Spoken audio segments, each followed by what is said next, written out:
هذه المرثية كتب كلماتها الشاعر هاشم الشامي، وكما هي إهداء من الشيخ رياض أحمد علي الريمي لزوجتها المرحومة أم آية محمد الحيمي. أداء الشاعر عمار عيان. باسمك إلهي دعيتك يا العظيم العلي، رب المقادير وانا اتحمدك واشكرك، ادعيك يا رب كل الهم ان ينجلي، في عام وحدة عيني كانها صغيرة، يقول ابو غايها وجاعي بتغلي غلي، من يوم راحت وريفات روحي الطاهرة،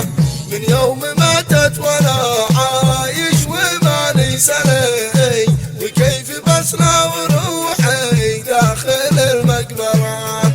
الله كم صحت من ضيقي ومن باطني، وعفت بعد ام آية نفسي الخاسرة، الله سبحانه العالم لما داخلي، لكن حتصبر لمكتوبه وما قدره، وداعة الله وداعتش وانا مبتلي، بالواف وراقش حمامها في الحاشا فايرة،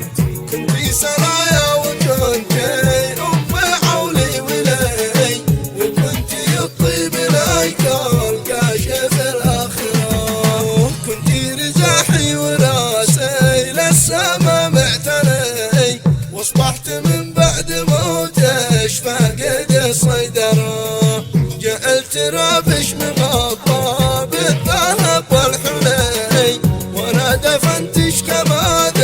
يدفن الجوهرة، عشتي وصنتي وكنتي بالوفاة تفعلي، ورغم كل البلا كنتي معي صابرة، ما يوم شلتي غثى مني ولا تحملي، وشاهد الله